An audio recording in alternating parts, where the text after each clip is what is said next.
Supreme court में आज मोदी सरकार को तगड़ा झटका लगा है। दरअसल ये सरकार सोचती है कि संसद में बैठ करके हम जो मर्जी कानून बनाएंगे, हम जो मर्जी कानून उसमें बदलाव कर देंगे, संशोधन कर देंगे, लेकिन सरकार ये भूल जाती है कि कहीं तो न्याय का दरवाजा खुलेगा, कहीं से तो न्याय होगा। और उस आखिरी चौखट पर जाकर के जब दस्तक दी जाती है तो उस आखिरी चौखट से जो आवाज आती है, सरकार को आखिरकार सुनने में बुरा तो लगता है लेकिन सुनना पड़ता है। सुप्रीम कोर्ट, न्याय का आखिरी दरवाजा। सुप्रीम कोर्ट से आज सरकार को तगड़ा झटका लगा और सुप्रीम कोर्ट ने कहा कि सरकार ने वक्फ कानून के अंदर जो संशोधन किए थे उनको हम नकार रहे हैं। तकरीबन आप ये कह सकते हैं, अगर मैं एक लाइन में सुप्रीम कोर्ट में आज जो कुछ हुआ है उसको समेट करके कहूं तो सरकार को 99% यहां पर झटका लगा है। बहुत बड़ी जीत हुई है मुस्लिम पक्ष की। और ये पहले दिन से कहा जा रहा था कि सरकार ने जिस तरीके से संशोधन किए हैं ये असंवैधानिक है, लेकिन सरकार मानने के लिए तैयार नहीं थी और अब सरकार को मानना पड़ेगा। सबसे बड़ी बात यह है कि नीतीश कुमार और चंद्रबाबू नायडू अब वो लोगों के बीच में जाकर के क्या मुंह दिखाएंगे, क्योंकि आपके ही बैसाखियों पर बैठ करके नरेंद्र मोदी ये सब कुछ कर रहे थे और इस कानून को पास करवाया था और अब सुप्रीम कोर्ट ने इसको तकरीबन पलट करके रख दिया है। चार बड़े पहलू, चार बड़े संशोधन जो सरकार की तरफ से किए गए थे और जहां पर सुप्रीम कोर्ट ने इसमें पलट करके रख दिया है, सरकार को झटका लगा है। सबसे पहला पॉइंट, जिले का कलेक्टर यह निर्णय नहीं करेगा कि कोई प्रॉपर्टी वक्फ है या नहीं है। यानी कलेक्टर को जिस तरह से पावर दी गई थी, कलेक्टर को जिस तरीके से कहा गया था कि वही तय करेगा कि ये मस्जिद, ये मदरसा, ये जगह, ये वक्फ की संपत्ति है या नहीं है, अब कलेक्टर के पास में पावर नहीं होगी। कलेक्टर को जिस तरीके से भगवान बनाने की कोशिश की थी, कलेक्टर का काम वो अपनी जो बाकी गतिविधियां हैं या बाकी जो उसका काम है वो करे, लेकिन वक्फ के अंदर कलेक्टर का एक तरीके से आप ये कह सकते हैं कि दखलंदाजी वो नहीं हो। दूसरा बड़ा पॉइंट जहां पर सरकार को झटका लगा है, मुस्लिम ही बोर्ड का सीईओ होगा। अब सरकार जो वो चाह रही थी कि वक्फ बोर्ड का सीईओ कोई बीजेपी आरएसएस से आए हुआ, पैरासूट से लाए हुआ आदमी, उसको सीईओ बना दिया जाए और वो सीईओ बनेगा तो जाहिर सी बात है इधर उधर जहां तहां सरकार जो चाहेगी वो होगा। लेकिन अब इसमें साफ कर दिया गया है कि सरकार की ये मनमानी भी नहीं चलेगी, मुस्लिम ही वक्फ बोर्ड का सीईओ बनेगा, कोई मुस्लिम, कोई दूसरे धर्म का नहीं बनेगा। ये साफ हो गया है। तीसरा बड़ा बिंदु जिसमें कहा गया है कि राज्य वक्फ बोर्ड में 3 से ज्यादा सदस्य किसी और धर्म के नहीं हो सकते हैं और सेंट्रल वक्फ बोर्ड में 4 से ज्यादा सदस्य किसी और धर्म के नहीं हो सकते हैं। दरअसल एक तरीके से हाईजैक करने की कोशिश की गई थी कि इसमें ज्यादातर सदस्य जो बीजेपी आरएसएस के भर दिए जाएं। जैसे जितनी और बाकी संस्थाएं हैं उनमें जिस तरीके से हुआ है कि बीजेपी आरएसएस के लोग भर दिए गए और बीजेपी आरएसएस की प्राइवेट संस्था बना करके सरकारी संस्था को रख दिया गया, वैसे ही इसमें आरोप लग रहा था कि अपने लोगों को भर करके और फिर वक्फ की संपत्तियों को कब्जा कर लिया जाए। लेकिन यहां पर फिर जो है वो एक तरीके से झटका लगाया सरकार को और तय कर दिया गया है कि 3 से ज्यादा राज्य के अंदर और 4 से ज्यादा सेंट्रल के अंदर आप अपने बाकी दूसरे धर्मों के लोग नहीं भर सकते हैं। चौथा बड़ा पॉइंट, और ये बहुत महत्वपूर्ण है, प्रॉपर्टी वक्फ करने वालों को 5 साल से मुस्लिम होना अनिवार्य नहीं होगा। दरअसल सरकार की तरफ से जब संशोधन किया गया था तो उसमें कहा गया था कि कोई आदमी अपनी प्रॉपर्टी वक्फ करना चाहता है तो वो 5 साल से प्रैक्टिशनर मुस्लिम होना चाहिए, यानी 5 साल से वो इस्लाम का पालन करने वाला होना चाहिए, 5 वक्त का नमाजी होना चाहिए। इस तरह की कंडीशन रख दी गई थी। अब आप बताइए कि आप अपनी प्रॉपर्टी, आप अपनी जमीन, आप अपना पैसा या कुछ भी आप अपना दान देना चाहते हैं, वक्फ का मतलब ही है दान। अगर कोई आदमी अपनी संपत्ति को, अपनी चीजों को, अपने घर को, अपने प्लॉट को, अपने मकान को या किसी भी चीज को दान करना चाहता है तो दान देने में नाम, धर्म, मजहब ये कहां आड़े आना चाहिए, बताइए आप। लेकिन सरकार ने यह भी कंडीशन डाल दी थी कि 5 साल, थोड़ा बहुत भी नहीं, 5 साल। ये कमाल की बात है। दरअसल एक कोशिश यही थी कि मुसलमानों को या तो मुसलमान दें दान, नहीं तो दूसरे ना दें। दूसरे लोग दान देते हैं, इस यहां पर दान बहुत ज्यादा आ जाता है, लेकिन इस चीज को भी आज रोक दिया गया। ये 4 बड़े बिंदु जहां पर सरकार एक तरीके से वक्फ बोर्ड का जो ढांचा है उसको खत्म करना चाहती थी और नए सिरे से इस वक्फ बोर्ड को जो बनाना चाह रही थी, लेकिन सुप्रीम कोर्ट ने यहां पर तगड़ा करारा झटका। आपसे कुछ कहना चाहता हूं, आज के वक्त में पत्रकारिता करना कितना मुश्किल काम है, लेकिन अगर ऐसे में भी कोई आपकी खबर दिखा रहा है, कोई आपके मुद्दे पर बात कर रहा है, तो आपको भी उसका साथ देना चाहिए। अगर आपको लगता है कि मेरी पत्रकारिता सही है, मैं आपके लिए आपकी खबर वो दिखा रहा हूं, तो ऐसे में आप मेरा सहयोग कीजिए। आप इस वीडियो को जब लाइक करेंगे तो लाइक के साथ में ही एक थैंक्स का बटन आपको दिखाई देगा।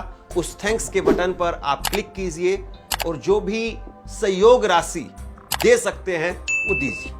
दूसरा, आप चैनल को ज्वाइन कर सकते हैं और चैनल को ज्वाइन करके भी मुझे मदद कर सकते हैं। कांग्रेस के नेता और सांसद इमरान प्रतापगढ़ी ने कहा है, यह वाकई एक अच्छा फैसला है। सुप्रीम कोर्ट ने सरकार की साजिश और इरादों पर लगाम लगा दी है।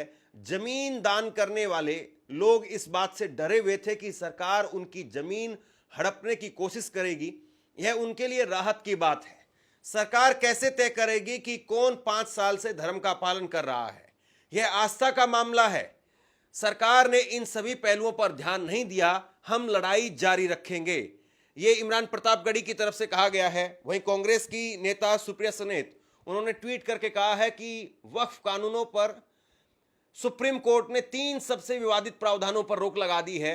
वक्फ बाय यूजर को रद्द करने पर रोक है। कलेक्टर निर्णय नहीं करेगा कि कोई प्रॉपर्टी वक्फ है या नहीं है। बोर्ड का सीईओ मुस्लिम होना अनिवार्य है, जरूरी है। राज्य वक्फ बोर्ड में 3 से ज्यादा सदस्य किसी और धर्म के नहीं हो सकते हैं और सेंट्रल वक्फ बोर्ड में 4 से ज्यादा सदस्य किसी और धर्म के नहीं हो सकते हैं। 5 साल से मुस्लिम होने पर ही प्रॉपर्टी वक्फ करने वाली शर्त पर रोक है।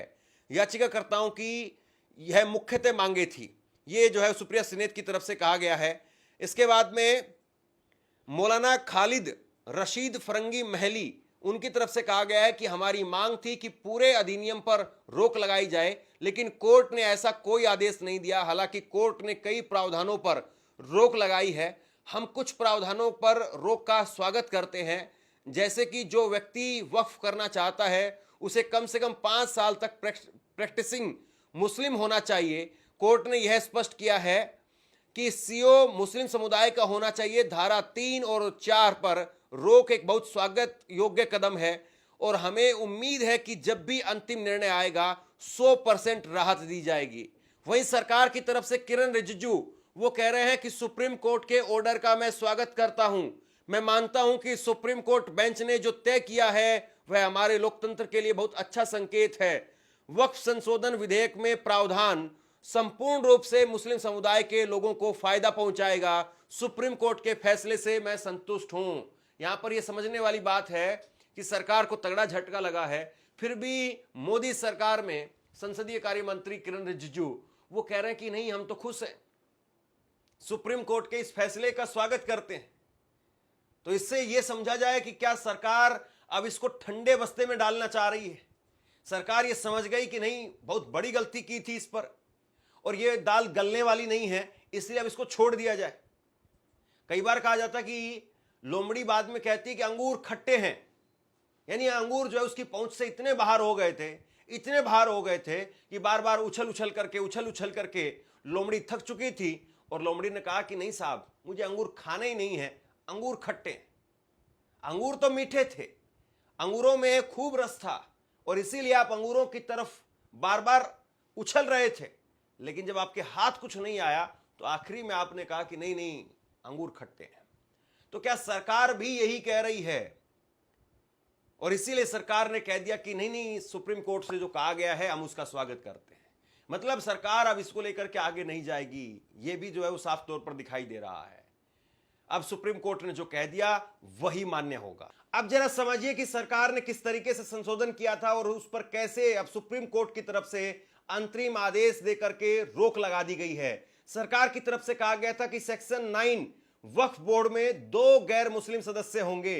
यहां पर अंतरिम आदेश आया है कि सेंट्रल वक्फ बोर्ड में 4 और राज्य में 3 से ज्यादा गैर मुस्लिम मेंबर नहीं हो सकते हैं। सेक्शन 31R वक्फ बनाने वालों को पिछले 5 साल में इस्लाम का अनुयायी होना अनिवार्य है। यहां पर अंतरिम आदेश देते हुए इस पर रोक लगा दी है कि जब तक सरकारें इस पर स्पष्ट नियम नहीं बना लेती है तब तक इस पर रोक रहेगी।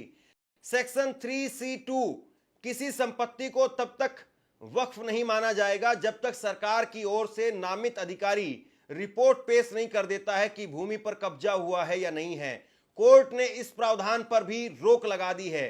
सेक्शन 3C3 अगर नामित अधिकारी यह निर्धारित करता है कि संपत्ति सरकारी है तो वह राजस्व रिकॉर्ड में जरूरी सुधार करेगा और इस बारे में राज्य सरकार को रिपोर्ट देगा। अब अंतरिम आदेश में सुप्रीम कोर्ट ने इस पर कहा है कि जब तक वक्फ ट्रिब्यूनल या कोर्ट स्वामित्व पर फैसला नहीं देता है तब तक विवादित वक्फ भूमि या संपत्ति पर कोई असर नहीं होगा। सेक्शन 3C4 जब तक कलेक्टर रिपोर्ट नहीं देगा उसे वक्फ प्रॉपर्टी नहीं माना जाएगा।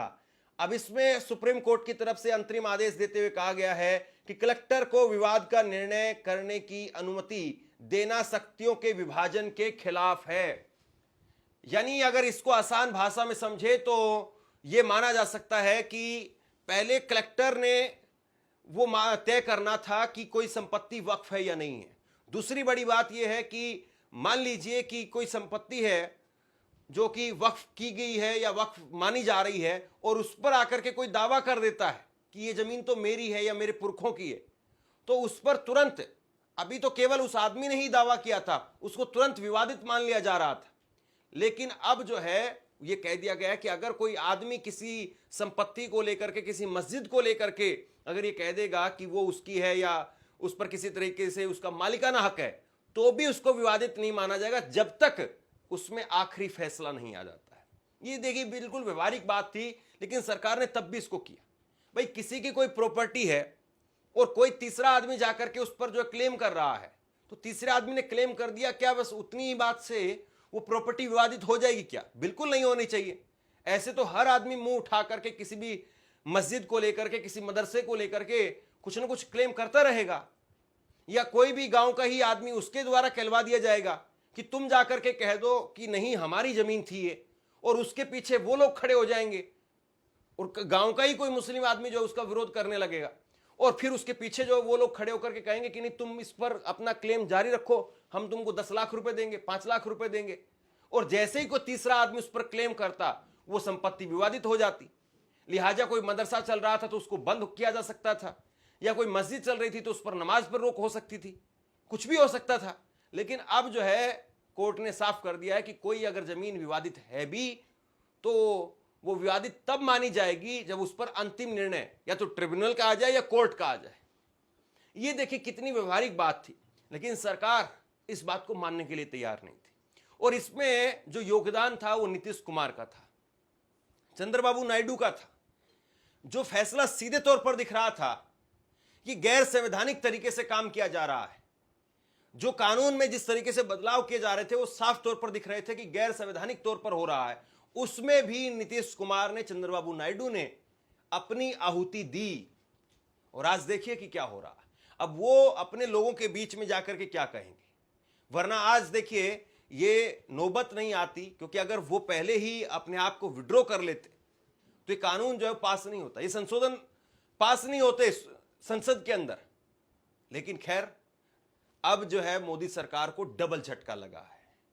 और डबल झटका मैं इसलिए कह रहा हूं क्योंकि एक तो खुद के लिए झटका है और दूसरा सहयोगियों को भी आगे के लिए चेतावनी मिल गई है, उनको सबक मिल गया है कि किसी भी फैसले में सरकार का साथ देना है तो थोड़ा समझ लिया जाए कि ये फैसला सही भी है या सरकार अपनी मनमानी कर रही है और कल को जाकर के सुप्रीम कोर्ट में रोक लग जाएगी तो हमारी जबरदस्ती फजीयत होगी। यानी आपका जो वोटर है वो तो छिटक गया, बीजेपी का क्या गया? बीजेपी तो कहेगी कि देखिए हमने तो मुसलमानों की संपत्ति के लिए पूरा प्रयास किया ही, वो तो सुप्रीम कोर्ट ने रोक लगा दी। खैर अब देखना यह है कि सुप्रीम कोर्ट ने इस पर अंतरिम रोक लगा दी है। अब इसके बाद में जब बीजेपी, आरएसएस या नीतीश कुमार या चिराग पासवान, उनका भी बहुत बड़ा तबका जो वोटर है वो मुस्लिम है, जीतन राम मांझी, ये जब जमीन पर जाएंगे, लोगों के बीच में जाएंगे, तो लोग इनको क्या कहते हैं? आप क्या सोचते हैं? सुप्रीम कोर्ट ने आज इस तरीके से रोक लगाई है, इसको लेकर के आप क्या सोचते हैं? नीचे कमेंट बॉक्स में लिख करके जरूर बताइए। धन्यवाद।